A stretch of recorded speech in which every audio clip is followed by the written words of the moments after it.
What's going on, everybody? Here we are on a Wednesday. Wednesday is Q&A day. And as you all know by now, it is my favorite video day of the week. Now, I don't know how many of you watched the Army-Navy game this last weekend. I watched it. I try to watch that game every year. Super special game. Seeing all of those guys in their uniforms, seeing the excitement, seeing that. I mean, the whole thing, the tradition of it is fantastic. Now, I don't know if any of you noticed, but those Navy helmets were awesome. And they were especially awesome because if you look a little closer, there was a pirate flag on there. There was a pirate flag on the Navy helmets. How cool is that? So if you were watching that game and you were thinking about MidLife Nation, that pirate flag might have been the reason. Hey, so if you've got a question for an upcoming episode, always don't hesitate to ask it in the comments below. Don't need to put anything except just simply type out the question. Thank you to everybody who submitted a question last week and the previous weeks. I've got 5 great questions for us this week. We got the holidays coming up. We got shopping going on. We got all sorts of stuff. The girls went to the Nutcracker this weekend with their cousins and their grandma. So it's been a busy weekend. It's been a busy week. 2 days after today, guys. 2 more days, and then I'm off for 2 weeks. So I got this. We're there. Home stretch. We're coasting. Let's look at the first question here. Hey, Midlife, and hello from Canada. See, guys, we're going worldwide. MidLife Nation is worldwide. All right, back to the question. I currently started my own Midlife vintage hobby collection about a year ago. I went a little crazy and bought. Now I've found myself kind of stuck, having obtained a lot of the cards I could afford and the ones I want not really attainable. Any advice on what to do next? All right. I don't think you're alone. I think a lot of us go through this. When people re-enter the hobby, when people are at different stages of life, the amount of money that you have for cards is kind of maybe all over the place, sometimes high, sometimes low. Sometimes we buy what we can buy. Sometimes we, can't buy what we'd like to buy. Sometimes we buy a bunch of modern and then we decide we want to go vintage and go to modern. And that's one of the cool things about the hobby is not just that there are so many options. And I really don't think there's a right or a wrong option. I know some people like, if you collect modern, that's not the way to go. Some people say, who cares about those guys that played 100 years ago? Nobody cares about them anymore. And then there's everything in between. But I really think my good pal Chris from Missouri's tagline of it's just a hobby, collect what you want and what you like is really what we should go off of. That really is what the hobby is supposed to be about. It's supposed to be for fun. And I mentioned recently that Molly, my daughter, is a big reader and she's really into fantasy books. And I'm not into that type of book, but I like to read. And so if we like to read, but she reads this and I read something completely different, that doesn't mean she's wrong and I'm right, or I'm right and she's wrong. What that means is that we can both participate in a hobby that doesn't necessarily mean we like the exact same things. So one of the things that I do sometimes get bummed out about is when we kind of bag on other people and how they collect. And some of you are saying, Greg, no, there are wrong ways to collect. There are right ways to collect. And I don't buy into that. I don't agree. Now, there are safer ways to collect if you're like investing. There are some quote unquote cards that are going to be safer long-term holds than others. But that doesn't mean that if you collect certain things and not other things that you're doing it wrong. This is like, being a hiker. Some people like to hike in the mountains and some people like to hike near the beach. It doesn't mean that either one is wrong. They can coexist together. Now, the thing that's special about this hobby and that is beautiful about this hobby is that we can change our minds, and most of us do. Most of us do change our interests. We don't just go, I'm only going to collect 1950s Hall of Famers, and I'm never going away from that. Well, maybe in a few years you say, I don't want to collect football anymore. I want to collect baseball, or I don't want to collect baseball. I want to collect football. Maybe you want to go to pre-war. Maybe you want to go to modern. Maybe you want to go to 1980s. Maybe you want to do 90s and 2000s insert cards. You can change. You know, if I got heavy into golf, right, and I took a bunch of lessons, and I bought a bunch of equipment, and I spent all this money, you know, on golf, and then I decided, I'm not into golf anymore. I'm gonna go get into tennis. I'm gonna go get into squash. I'm gonna get into pickleball. Pickleball's fun, by the way. Then you can't really liquidate the money that you spent on golf. You can't go, I want my money back for the lessons because I no longer want to participate in golf. I'm going to go be a pickleball guy now. You try to sell your clubs and you're going to get, 40 cents on the dollar for what you paid for them. But this hobby's different. This hobby, things tend to maintain their value, assuming that, you bought things at decent prices. If you bought them kind of at market value, now there are times that things crash like we recently have gone through, but for the most part, a lot of stuff has been stable and stayed stable or have come down a little bit, but you're still going to get a lot of your money back. And again, that's one of the beauties of this particular hobby. My buddy Adam, a Vintage Sanctuary, Adam, great guy, one of my favorite guys in the hobby. And he was a coin collector. And he has lots and lots of cool coins and vintage coins. And he did that for a long time, and he's recently gotten into cards. And so one of the things that he's done is he'll go, I want this card. So he'll sell one of his coins to get a card. Because those coins have value that doesn't go away. And in many cases, in most cases, it actually appreciates. So if you got into the hobby and you were buying a bunch of kind of affordable stuff, and you decided, you know what, now I want some of these more, these bigger cards that used to be unattainable, you have capital in the cards that you obtained, and you can consolidate. You can sell them. Now, if you don't want to sell them, well, then that's a different story. But if you're saying, I was collecting these less expensive things, and now I want these more expensive things, well, a lot of people do that. They'll sell off the less expensive things and put it together to buy a more expensive thing. In fact, I'm recently, just like this week, I was looking through, because I've been building a Dr. J, Julius Erving run. And I have his rookie year all-star card and his third card and his like fifth and sixth and eighth card. And I've been slowly building his run. And I said, I like these cards. They're cool. Dr. J is a stud, and a lot of the pictures on those cards are fantastic. But I think I want to move on from these and put that money towards his rookie card, which is a card I've been wanting for a while. So instead of having his run, I just put a bunch of them up for sale on eBay at, I think decent prices. And I'm going to pull that money, and I think I'm going to go for a bigger card, possibly his rookie card.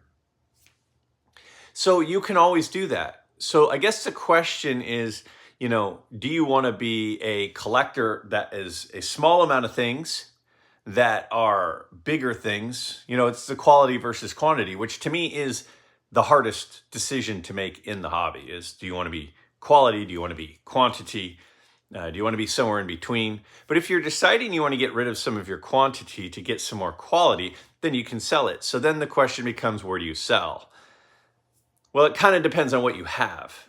It's tough to sell because you lose a little bit when you sell. It's sort of like if you buy a house and sell a house every 2 years, well, you're the only person getting rich is your realtor who's making all the commission, and so every time you lose a little bit, so maybe the house went up in value, but then you lose a chunk of that because you got to pay the commissions and you got to pay the closing costs. And so it's sort of like trying to fill the bathtub with the plug out, right?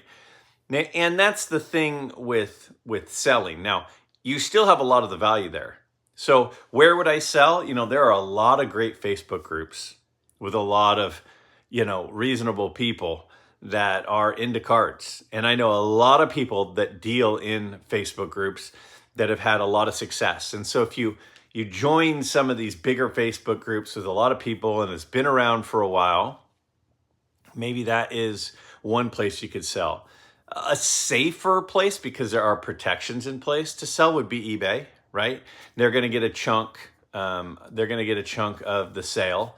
They're going to get their cut, whatever it is, 13% or give or take, depending on the value of the item. But I would say if you've fallen out of love with something that you have, it's not like marriage where it's a commitment. It's supposed to be permanent. It's more of like a middle school relationship where I'm not really interested in this girl anymore. I'm gonna break up with her because I'm interested in that girl. It's more like that.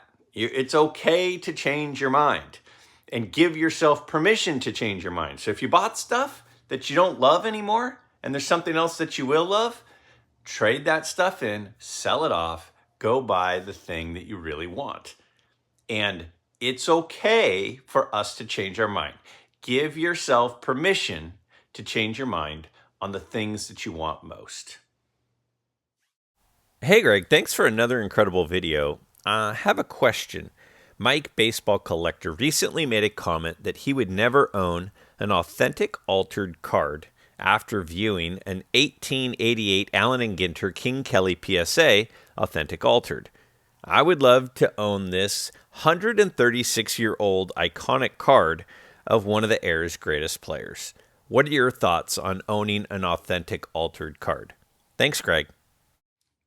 All right. Now, first off, I must not have seen that particular video of Mike's. I see a lot of baseball collector Mike's videos, but I don't think I saw that. So I don't know the full context of what he was saying when he said he wouldn't want this King Kelly card that was authentic altered. So I'm not going to put words in his mouth and try to explain where he was coming from, but I will give you my perspective of where I stand on authentic altered cards. First, this is one of the areas that in the last 2-3 years, my opinion has changed a little. I used to have the belief that a card that had been altered, and altered in a way to deceive someone. Now, there's a wide variety of what does altered mean. A kid who wrote the new position or the new team of the player on the back, or a person who stamped a card on the back, or a person who wrote their name on the card, to me, that's not authentic altered. It probably is authentic altered, depending on who's grading it and the circumstances. But I think of authentic altered as a card that's like trimmed, a card that's been recolored, some of those things, which is sort of an intent to deceive a future buyer in most cases. And I used to consider that sort of the scarlet letter. And the reason I looked at that as the scarlet letter, and I was like, I don't want to have anything to do with that, is because it kind of taints the history of the card. I actually like card history. I actually like the fact that you can see a card and go, man, I wonder who pulled this from a pack. I wonder who was the second owner, or if it was the original owner that I got it from, or how many hands has this card been through, or who's seen it. And sometimes you can see some of that story.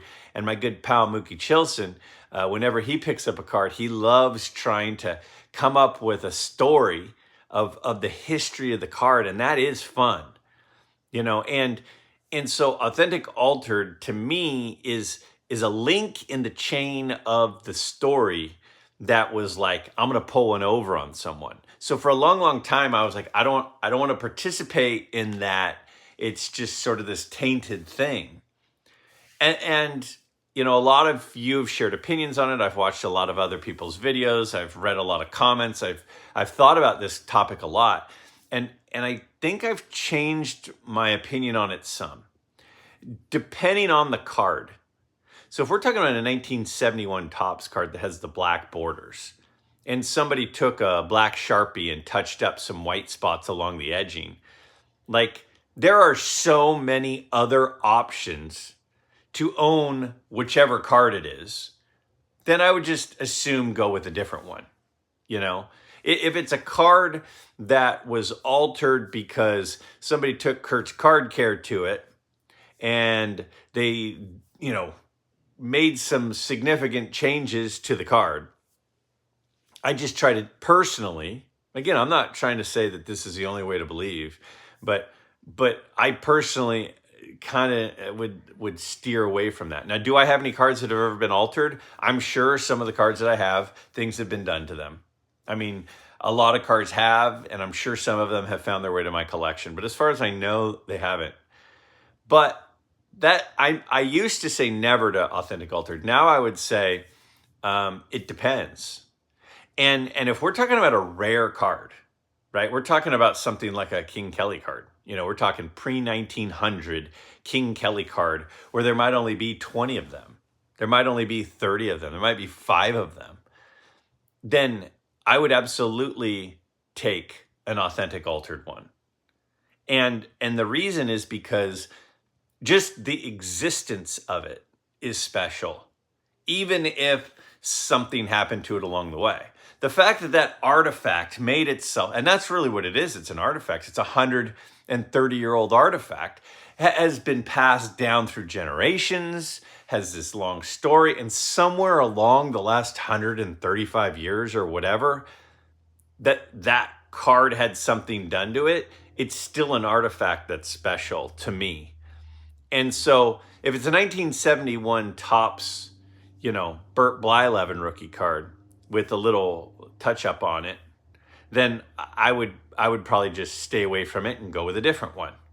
But if it's a card where the fact that it has survived this long, like one of my pirate cards that I collect, if there was an authentic altered pirate card and it was, one that there's 15 of, I wouldn't be against owning it. So I know that this is a great example of my long-windedness. I could have just said, I used to say no, and now I'm okay with it because I think any card that exists is cool. Like, that would have been a very easy way to respond. But I want to give you the full explanation of how I used to feel, how I feel now, why it changed, how it changed. So yes, I am open to authentic altered cards. If it is a very old and somewhat rare card where just its mere existence is special, then yes, I would be open to owning it. And if it was a card that's more plentiful and I could fairly easily obtain a different one, then I'm not interested. So that is an evolution from where I was a year or two ago, based on a lot of you all and people in the community and conversations that I've had and thinking about it. And with everything in this hobby, I am always open-minded to changing my opinion based on whichever facts and reasoning I'm presented with at that point in time. Hi, Greg. Longtime listener, first-time caller. I have been thinking about the commentary about buying the card and not the grade. I'm going to pose a couple of questions and a bit of what is likely a contrarian response. A, I often hear it's a 4 but much better, like a 6, as justification for paying a higher price. I have never heard it's a 6 but much worse, like a 4, as justification to get a buyer to pay less. How often is a 6 sold at 4 price? Also, A, if people aren't buying the slab, why are they PSA only or SGC only collectors? Why not buy BVG, BCG, CGC, etc. slabs? If you are really buying the card, why do you care? Okay, except for those of us who are OCD and like consistency. If we didn't have grading, there would be even more subjectivity in the hobby. We need it, albeit as a guide, to at least provide some objectivity. Moreover, does the average pricing tracked in PSA or VCP sites really suggest people are buying the card and not the grade? How large are the error bars? And in summary, I think we are fooling ourselves into thinking we are somehow purists, when as a community, we are in fact not. I'm sure others can shoot holes in my comments and others can add support. All right. I'm actually really, really glad that a question like this came up this week because I've done a couple of videos over the last, I don't know, 2, 3, 4 weeks about card grading and about the grading mattering and not mattering, whether it's population control, right, on Monday. I'm constantly thinking about this stuff, but I've made a lot of videos on it. And sometimes, I actually try to be long-winded so people can fully understand my point of view on things. But then I always find a way to leave gaps in my opinions, which then people will say, well, what about this? And I didn't fully share everything that I think, which is impossible to ever give my full thoughts in anything. So I like this question for a lot of reasons, one of which is it gives me an opportunity to follow up a little bit on this topic of grading and grades and whether they matter. I am not a person I don't think that grades don't matter. Now, I've said in recent videos, stop letting PSA control you. Stop just taking the grade that they give and go with it. And use your own eyes because they make mistakes. So let me kind of first back up and give a little bit more of an explanation of where I stand.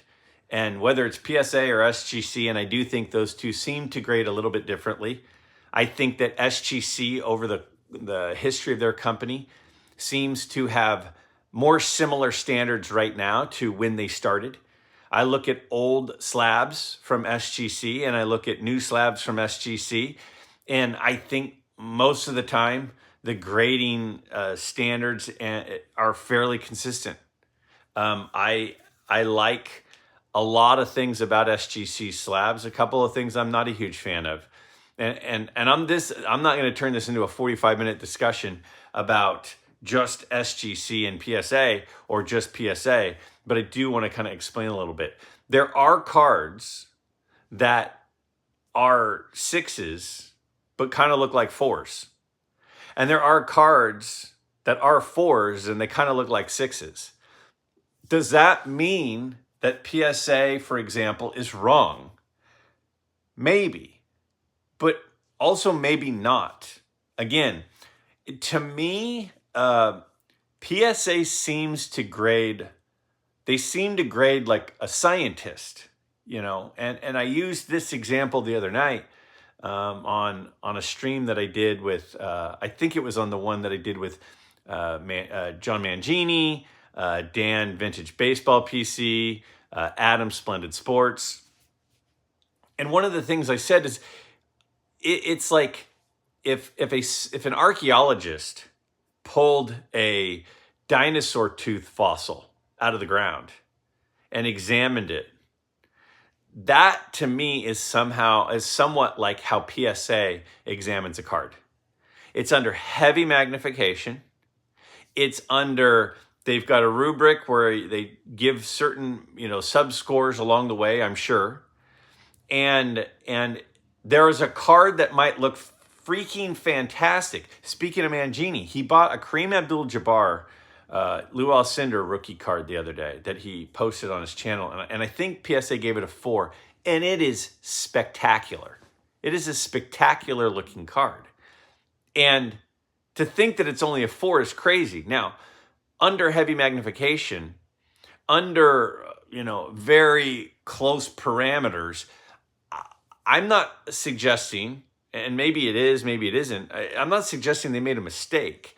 There might be some spider veins through the texture of the card that they deem to be wrinkles that the naked eye or even a collector might under heavy magnification not really consider a wrinkle, just consider paper texture.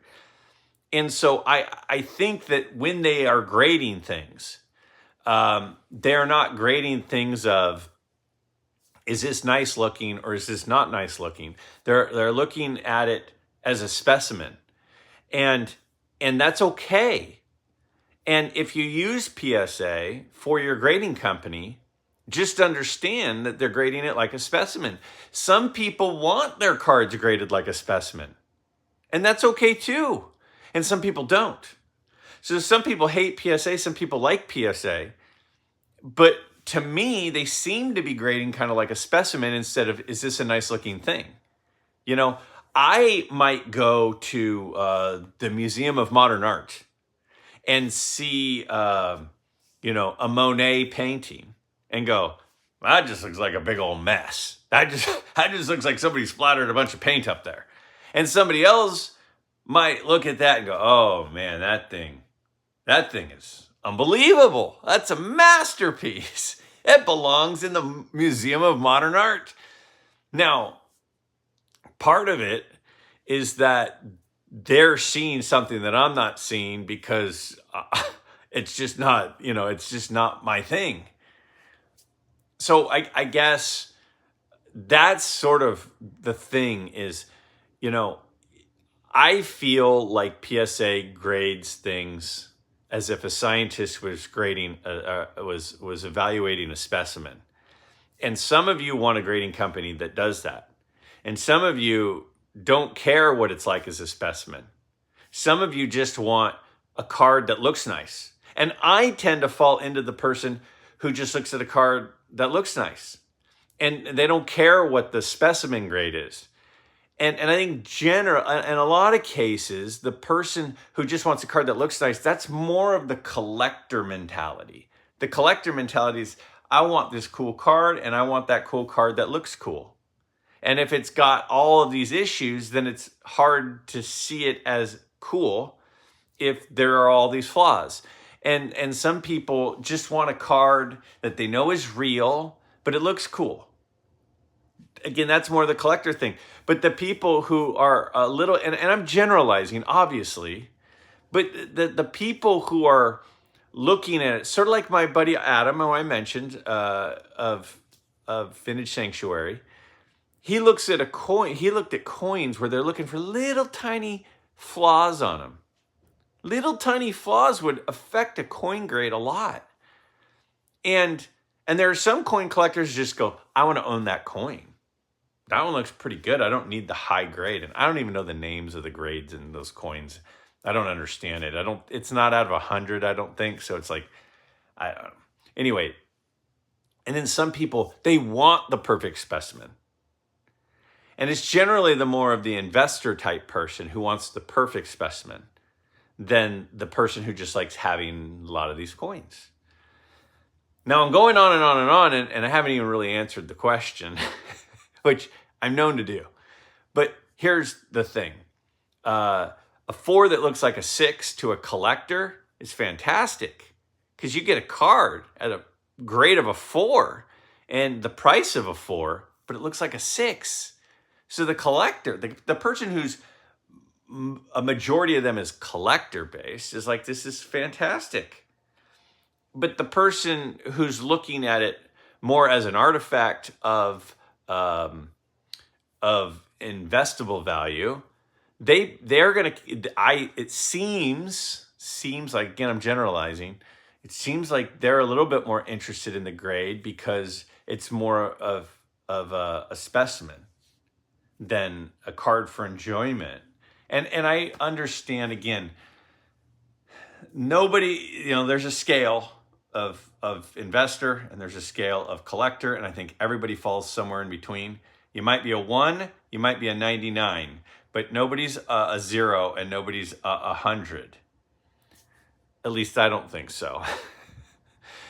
Anyways, I don't know if I've turned off everybody at this point or if you're even just fast forwarding through this, which is okay. I won't be offended.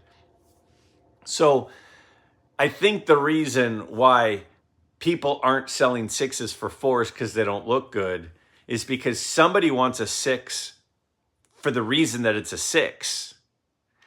And somebody wants a 4 that looks like a 6 because they're more interested in what it looks like.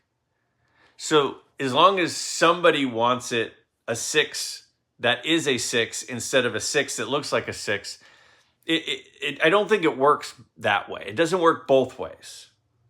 A 4 that looks like a 6, a collector goes, I want one that looks like a 6. But a 6, nobody's going to buy it for a 4 because the collector doesn't want a 6 that looks like a 4. And the investor, they want a 6 that is a 6 because of the specimen being a 6. So I don't think that goes both directions. Now, I am so tongue twisted at this point that let me look down at what the other part of the question was that I still haven't answered. Oh, so why aren't they using any grading company? Because PSA looks at the specimen differently than SGC looks at the specimen, which is different than Beckett looks at the specimen. They all have different standards and procedures. And they also, I think, have different ways of being able to identify authenticity, issues, alterations. And so I think the reason people don't use any grading company is because, Joe's grading company that just opened down the street, they might think they know how to grade and might think they know how to identify a card that is, not been altered. But some of the other companies that have been around for a while have years and years and years of being able to recognize things that Joe's grading company has no idea about yet. So one of the reasons that you go with a certain company is because you trust them. You trust that they're able to find, things that would counter a lot of the shenanigans that go on. One of the reasons I use SGC and PSA is because I trust both of them. I don't always agree with both of them, but I trust both of them. And I think for the most part, both of them do a pretty darn good job. My biggest issue with PSA is that I think that the grading that they used to do and the grading that they're doing now are not the same. A 6 now and a 6 in 1998 look different, and the 6 now looks better. And by having a 6 now look different than a 6 then, but calling both a 6 makes me go, well, the number doesn't matter as much. The thing that matters more is how nice does it look? Because a 6 is not always a 6. A 6 is sometimes a 4, and a 6 is sometimes an 8. It's complicated, and it's not that easy. And I just spoke for a long time about it, and I hope that everybody didn't just hit the mute button for the last 5 minutes. That's kind of my take. That's where I'm at. I hope that made some sense. Hey, Greg, another great episode. You mentioned in the beginning of this episode that you have a subscription with Market Movers and Card Ladder. I only have one with Card Ladder. I was curious, how much of a difference does each value your collection at? Does one value it more than the other? Which one do you think is more accurate? Then there's another comment there that says, Market Movers versus Card Ladder. Which one is better? All right, so Market Movers versus Card Ladder. Which is better and which one evaluates prices better? Well, I'm not going to be a good person to ask either one of those questions, I don't think, because I don't have my collection loaded into either. Because, as I've mentioned recently, I don't value a card in my collection based on the comp per se. If I have a 3 and then I go, what's the last 3 that sold? I think that I try to buy cards that are really appealing for the grade. And so if the last one sold for 300, I don't say, oh, well, mine's worth 300. Now, mine probably is only worth 300, but I think mine is worth more than 300 because I think mine is better than the last 3 that sold. So because of that, I don't really care how those value my collection. Now, what I use Market Movers and Card Ladder for is a couple of things. One is to check comps. I like to check comps because if there is a card that came up that I'm interested in and PSA, it's a PSA 4, I like to see, well, what did the last few PSA 4s sell for? Now, let's look at those PSA 4s. Were any of them as nice as this one? Oh, look, this one sold for $700 and it's really nice. And that one right there isn't as nice and it sold for $600. So the one that I'm looking at right now is really, really nice, sort of like the one that sold for $700. So it's probably in the range of $700. So I do use comps to a certain extent to just kind of get a little bit of an idea of what a nice 3 has sold for. And so I like Card Ladder and I like Market Movers because I can look up the comps of recent sales and then I can look at the exact card. I can look at the specific card that sold, what did it sell for and what did it look like, because it just gives me an idea of the market. Just like I don't show up to buy a house and just go, let's see, 800,000? That sounds like a good deal for that house. No, I look at what the other houses in the area sold for to get an idea of the range. I look, is this one nicer than those? Is it less nice than those? And then I work off of that. But the recent sales give me a general idea of approximately, the high and the low of what they sell for. And then I go off of that based on how nice that particular item is. So I do comp things a lot. And Market Movers does a great job with comps. Card Ladder does a great job with comps, but they do it differently. So I don't think that one is good and one is bad. They're both good. They're both good. They pull up comps from a lot of different places, different auction houses, from eBay, from a lot of different places that I don't even know. There are auction house sales that are on there that I didn't even know were auction houses, if I'm being honest. So I think they both do a good job. Market Movers has a lot of really good graphs. I'm a visual person, so I like seeing trend lines. That I use Market Movers for that a lot. Market Movers added a tool recently where when you go to comp a card, it's really easy to check the grade up, the grade down. You can check different grades. So if I went to Card Ladder, and I'll show you this on the screen here in a second, but if I went to Card Ladder right now and I typed in, PSA 5 of Bob Gibson rookie card, and then I wanted to see what a 6 goes for, I'd have to go back and type in Bob Gibson PSA 6 rookie card, And then if I'm in Market Movers, I can just click on a button and I can go up or down in different grades. So I think Market Movers, if I'm being honest, I think Market Movers is probably a little bit more user friendly. I'll show you both again here in just a second. And now, one of the things that happened with Market Movers is when I reached out to Market Movers because I was doing a video on different comping and I was looking at their software. And what I wanted is I just wanted to try to use their software before I bought it to kind of get, it was basically the free trial. I wanted like a 2-week free trial, which they have. And so I reached out and I had a few questions for them. And they said, well, here, we can give a promo code to your viewers if you want. And so in that video, when I did this over a year ago, I flashed up the Market Movers promo code, which the reason I did the promo code is because if you did it, you got 2 weeks free, plus you got 20% off for life. So if you had Market Movers for the next 10 years, you get 20% off for the next 10 years by having the promo code. So I'm like, yeah, of course I'll take a promo code. It makes it cheaper for anybody out there.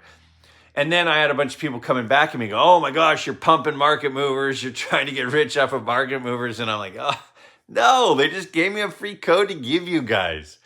So I'll put the promo code on the screen if you want it.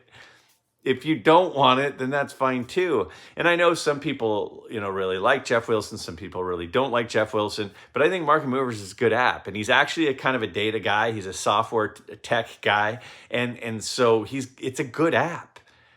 So if you want market movers, feel free to use the code MidLife, and it's 20% off. Card ladder is good too. Card ladder is good too. Let me show you on your screens kind of a little bit of a comparison using the two. Take a look. Off is card ladder. Here is what it looks like. And when you go to search, it brings up the search bar, and I'll put in a 1959 Bob Gibson in a PSA 5. And what it does is it gives me all the recent sales. Now, when I look at these, some of them are high, some of them are low. So I see one that's kind of high, and I'm like, why is that so high?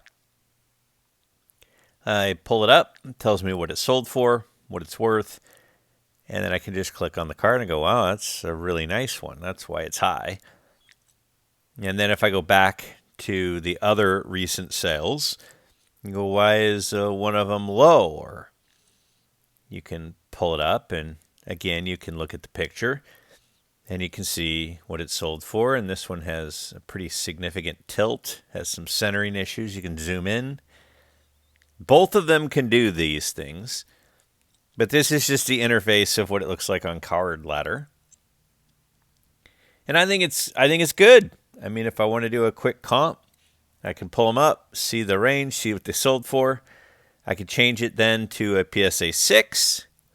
I just have to change the search words there from a 5 to a 6, and then it pulls those up, and then I can look at PSA 6s. And I look up this 6, and it sold for a lot, and you can see why. Nice looking card. This one has a little bit of a tilt on it too, actually. Now, some people don't mind the diamond cut like that. It bugs me a little bit for whatever reason, but some it doesn't, and that's fine. Again, it's whatever you like. And here's another one that sold for a ton, and when you look at this one, you can get a better look at that. So again,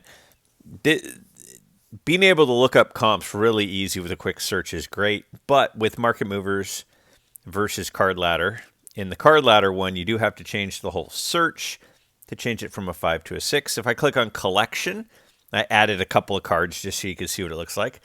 It was pretty easy. I just typed in the PSA cert number, add to collection, and here it is. And this is the 53 Bowman Color Warren Spawn that I bought recently. Again, I don't track my cards like this, but you could by simply loading them into your collection, which is also on the main menu. So again, that was Card Ladder. Now, Market Movers, again, I think is a little bit better. You can see there was a chart there. But if I go to the search here and I type in the same card, the 1959 Bob Gibson in a PSA 5, you'll see a bunch show up. You can see where they showed up from. These first 3 are eBay, then there's a golden, there's a bunch. So I just click on one of those. Again, it pulls up the information. You could click on the card. That one sold for not that much because of the centering, obviously. But again, you just click on the picture, pulls up the picture. You can get a better look and see why it may be sold for the amount that it sold for. Now, that one is gorgeous. Someone got a beautiful card there. Look at that thing. So very, very easy interface with both. Now, you can change the filters here with the Market Movers one, and you could just say, oh, I want to add in 6s as well. And with changing that filter, now it lists all the 5s and all the 6s. So to me, that can be good if you're searching for all the 5s and 6s, because maybe it's a 5 and you want to see what the 5s and the 6s sold for, and you don't have to change the whole search. There's the card. So again, in this regard, I do think Market Movers is a little bit better interface, and it gives you some tools. Now on this one, I can hit the shop button, and it'll pull up the eBay stuff for sale of that card. So that's another thing that's cool, that it pulled open my eBay app with that search, and it found those. So Another thing is if you're comping a card and then you want to see, well, what's available for sale right now on eBay, you can do it directly from Market Movers. So Market Movers does have a couple of tools. The Card Ladder doesn't. And again, when I look through here, it's pretty good. Now, if I go to collection here, and I go, oh, well, there's a card in my collection. Now, if you search for any card, see that blue, that dark blue, it allows you to change the grade. So this is all the information about the PSA 4 of the 53 Bowman Warren Spawn, which is my card, what they're selling for. You can check all the recent sales. But then up on that dark blue toward the top, you can go, well, what are the other grades selling for? What are the values of those?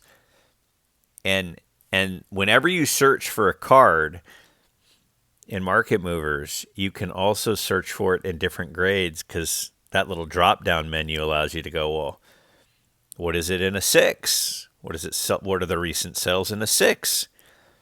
You can scroll down and look at those, at the recent sales. And then again, you can click on shop, and then it pulls up ones for sale on eBay in a 6. So as you're comping it, it's easier to change the grade, and you can shop on eBay directly right there with one click on the app. Greg, you can consider this a question for next week if you'd like. One 2025 goal I would recommend is expanding MidLife Nation beyond just this channel. What I have in mind specifically is a venue where we can chat with each other and show off our collections and pickups. More than one card per month.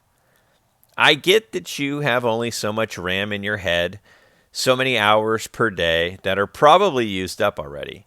Therefore, I suggest asking a member of the community who has the time, inclination, and knowledge to set up and maintain such a venue, a website, Discord, Facebook group. You may be thinking, great idea, John, why don't you do it?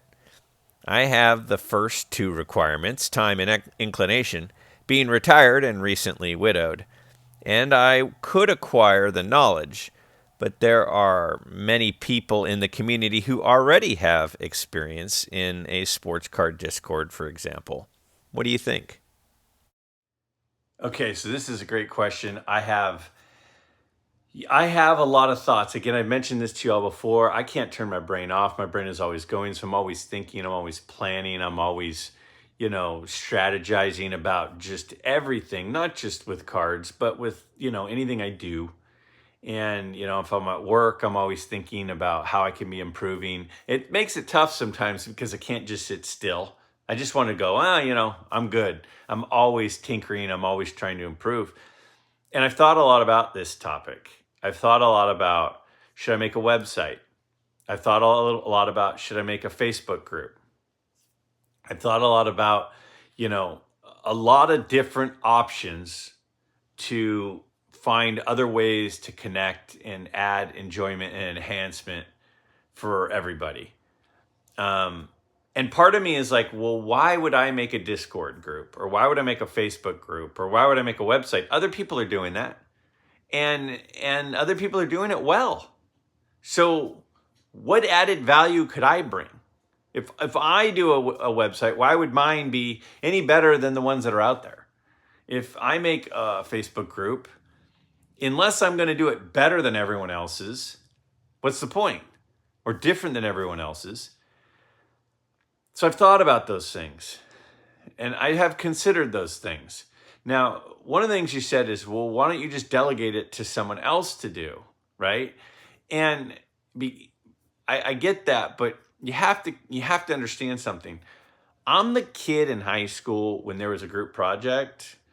I did not feel that comfortable turning over the reins to someone else because when my name is attached to something, I want it to be good. I want it to reflect me because it does reflect me. And so if I say, hey, whoever, how about you put together this Facebook group for MidLife Nation? Like, even if they're great, I just assume do it because if my name is going to be attached to it and it's going to reflect on me, I want it to be done in a way that I'm on board with. So I'm not a very good delegator.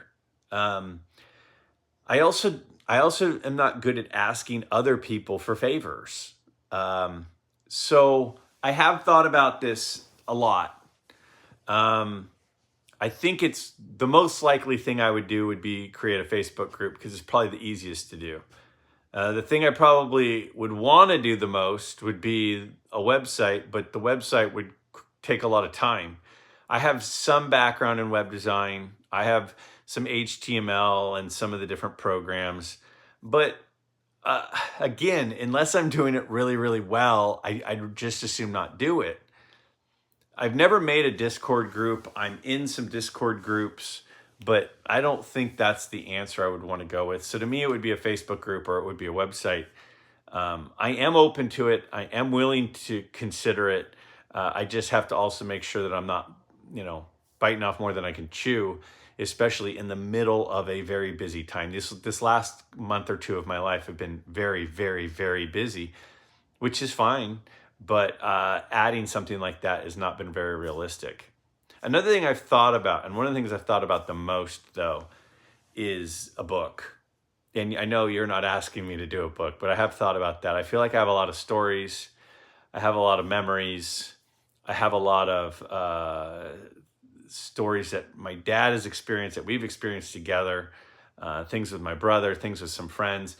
And so I'm very... I've very much thought about putting together a collection of card collecting stories and memories that I have either firsthand or secondhand experienced, and putting something like that together. More than anything, I think it'd be fun, but I also think I'm afraid of forgetting some of those things. I'm afraid of forgetting some of the details. And because of that, if I could get them in writing, then they wouldn't be forgotten. And so it's something I've thought about. So that's something that I've considered as well. And then I'm like, who am I to think that someone would publish a book that I did? Or who am I to think that somebody would want to buy a collection of my stories, So that's where I'm at. Facebook group is probably the most likely. I will continue to think about all three of those things. None of them would be imminent by any means, but potentially over the summer, because I have summers off as a teacher, I would certainly consider looking more heavily into those three things: a Facebook group, a website, and a book over the summer. So no announcements or anything like that by any means, but that's where my head's at, and I'm always an open book with you guys. If you have a question for an upcoming episode, please don't hesitate to ask down in the comments below. I look forward to your questions. I genuinely appreciate when any of you take the time to go down to the comments and simply type out a question and are interested in my thoughts on any of these topics. Talk to you guys later.